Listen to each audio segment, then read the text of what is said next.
Kawan-kawan semua, karena ini adalah akhir pekan, saya ingin membuat konten yang lebih reflektif, ringan-ringan saja, tetapi mudah-mudahan bisa berguna banyak buat kita semua. Tanpa saya sadari, kalau saya perhatikan, di sekitar saya itu ternyata banyak sekali kawan-kawan atau orang-orang yang merasa takut gagal. Nah, konten ini saya tujukan untuk mereka, kawan-kawan saya, sahabat-sahabat saya yang dalam hidupnya seringkali dipenuhi oleh rasa takut gagal. Kalau gagal itu memalukan, maka kita tidak akan pernah melihat Einstein, Soekarno, Oprah Winfrey, Steve Jobs, dan semua tokoh-tokoh besar itu saat ini. Harusnya, barangkali mereka itu sudah sembunyi dari dulu. Atau bahkan mungkin Pak Prabowo. Ya, kita ketahui beliau juga berkali-kali gagal dalam kontestasi Pilpres. Bahkan seringkali dihina dikarenakan terlalu sering gagal. Namun akhirnya beliau memenangkan pemilu dan sekarang menjadi presiden Indonesia. Saya ingat sekali kata-kata beliau yang selalu saya rekam di kepala saya ketika mendengar Pak Prabowo berorasi.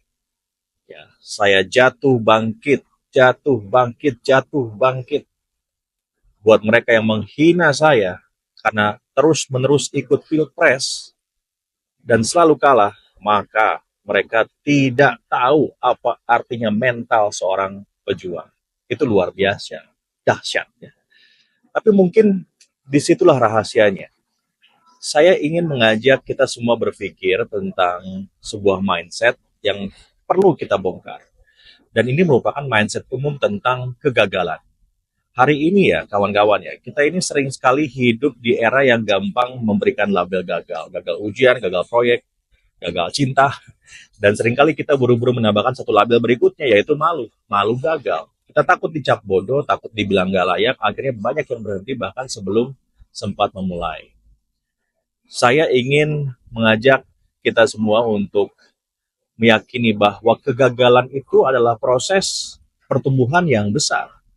Karena kalau kita belajar dari tokoh-tokoh besar, Einstein ditolak jadi dosen, Soekarno pernah dipenjara berkali-kali, Oprah Winfrey pernah dikeluarkan dari stasiun televisi, bahkan Disney pernah dianggap kurang imajinatif, dan Pak Prabowo kalah berkali-kali di pemilu.